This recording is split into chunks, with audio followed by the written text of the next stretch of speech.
प्रेम से बोल भरत पे रामचंद्र की जय। आज काक भसुंड और गरुड़ जी एक दूसरे से चर्चा करें और का चर्चा करें। गुरु आई गांव में जागी से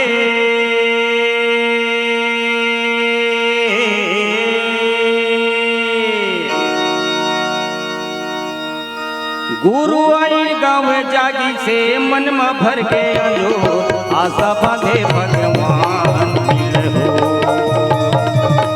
अट्टी भटके ल जान, अट्टी भटके ल जान, बद धारा के बंधन मिले हो। अट्टी भटके ल जान, अट्टी भटके ल जान, बद धारा ला बंधन मिले हो। गुरु आई गांव में जागी से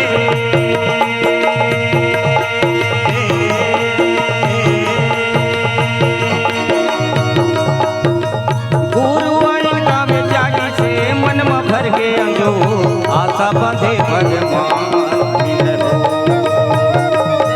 अट्टी भटके ल जान, अट्टी भटके ल जान, बद धारा ला बंधन मिले हो। अट्टी भटके ल जान, अट्टी भटके ल जान, बद धारा ला बंधन मिले हो।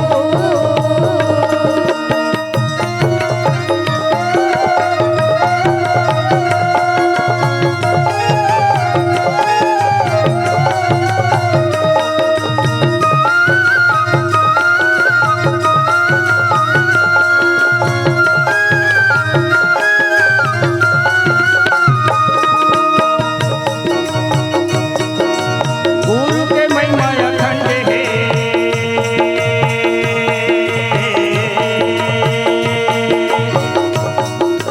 गुरु के महिमा अखंड है गावे गीत पुराण।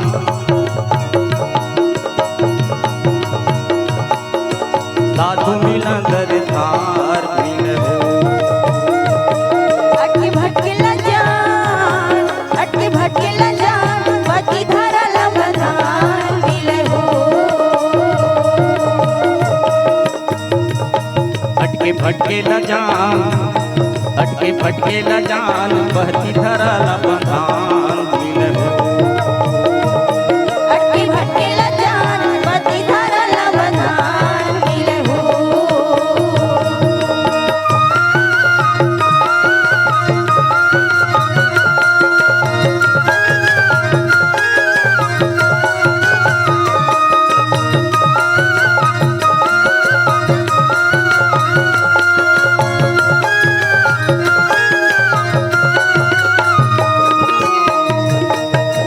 मुझे बयती कर मुनि राम भजो सिया राम हो रामा, प्रभु ये बंधन रमन निखिल राम भजो सिया राम हो रामा, चिदानंद संतोय हो रामा। राम भजो सिया राम हो रामा, विकल कारण कवन हो रामा।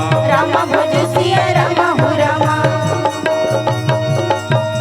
गुरु आई गांव में जागी से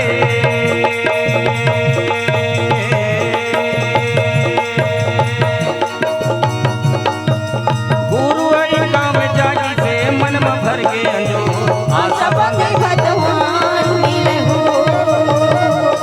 अट्टी भटके ल जान, बद धारा ला बंधन मिले हो। अट्टी भटके ल जान, बद धारा ला बंधन मिले हो। अटके मटके न जान आशा बांधे भगवान मिले हो। अट्टी भटके ल जान, आशा बंधे भगवान मिले हो।